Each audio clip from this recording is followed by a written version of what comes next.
जो स्प्रेड हुआ था सिविल डिसोबीडियंस मूवमेंट पे, उस पर कि हमारा जो सिविल डिसोबीडियंस मूवमेंट था वो एक पॉपुलर रिस्पॉन्स था in terms of popular response और रीजनल पैटर्न। इसके बेसिस पे आपको ये क्वेश्चन आंसर करना है। तो चलिए आंसर देखते हैं।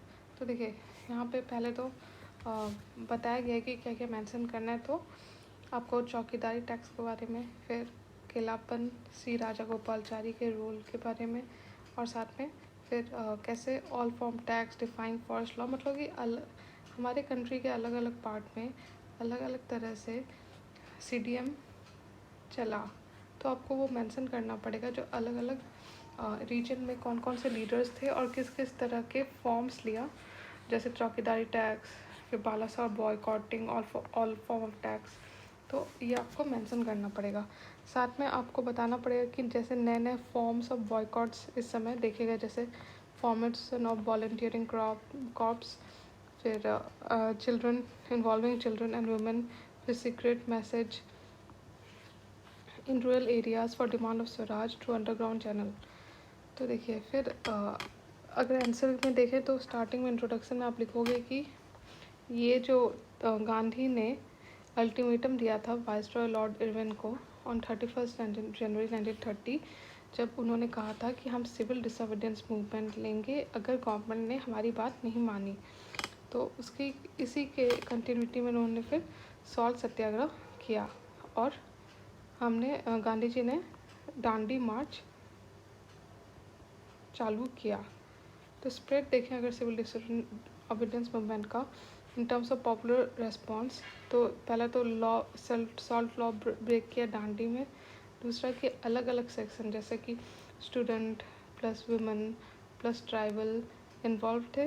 दूसरा कि डिफरेंट प्रोविंस में अलग अलग लीडर्स थे, जैसे कि हमारे तमिलनाडु में श्री राजा गोपालचारी हो गए, फिर के केलापन ने मालाबार में किया। उसी तरह दर्शना सॉल्ट सत्याग्रह हो गया सरोजनी नायडू का इन गुजरात। उसी तरह मनीलाल गांधी। तो अलग अलग लीडर्स इन्वॉल्व थे। फिर उसी तरह आप मेंशन करोगे खान अब्दुल गफर खान के बारे में, जिन्होंने खुदाई खिदमतगार के थ्रू रेड शर्ट मूवमेंट जिसे कहते हैं हम लोग, वो चलाई पेशावर रीजन में। ठीक है। उसी तरह अलग अलग जो लोग थे अलग अलग सेक्शन के वो इन्वॉल्व थे, जैसे यंग मदर से लेकर विडो, फिर अनमैरिड गर्ल्स सारे, और ये टोटली नॉन वायलेंट था। ठीक है। स्टूडेंट्स यूथ सारे बॉयकॉट कर रहे थे, जैसे कि फॉरेन क्लोथ्स। इंडियन वुमेन के लिए ये एक लिबरेटिंग एक्सपीरियंस था, क्योंकि वो घर से बाहर आकर इंडियन नेशनल मूवमेंट में पार्ट ले रही थी। उसी तरह फार्मर्स भी इन्वॉल्व थे, जब उन्हें कहा गया कि वो रेंट ना दें या फिर सिर्फ 50% दें। अगर रीजनली देखें हम लोग रीजनल पैटर्न, जैसा कि क्वेश्चन में पूछा गया है, तो आप बताओगे कि बिहार में एंटी चौकीदारी टैक्स कैंपेन हुआ। उसी तरह राजेंद्र प्रसाद ने बिहार में पार्ट लिया। ठीक है। फिर गुजरात में नो टैक्स कैंपेन हुआ, वहाँ पर सरदार वल्लभ भाई पटेल ने पार्ट लिया और खेड़ा सत्याग्रह किया बाद में। फिर डिफेंस ऑफ फॉरेस्ट लॉज, ये हुआ आपका महाराष्ट्र में, कर्नाटक और सेंट्रल प्रोविंस में। उसी तरह असम में भी हमने देखा गया कि कनिंघम सर्कुलर जैसे एजिटेशन किए गए के अगेंस्ट। ये कनिंघम सर्कुलर बेसिकली कहता था कि स्टूडेंट्स को गुड बिहेवियर रखना चाहिए। उस तरह यूनाइटेड प्रोविंस में नो रेवेन्यू या नो रेंट कैंपेन हो गया, जिसमें कि जवाहरलाल नेहरू ने इम्पोर्टेंट रोल प्ले किया। और साथ में ये जो मूवमेंट है उसने पॉपुलराइज़ किया बहुत अलग अलग तरह के मोबिलाइजेशन, जैसे प्रभात पेहरीज, ठीक है, पत्रिकाज, मैजिक लैंटर्न, ये आपको इसी मूवमेंट में दिखेगा।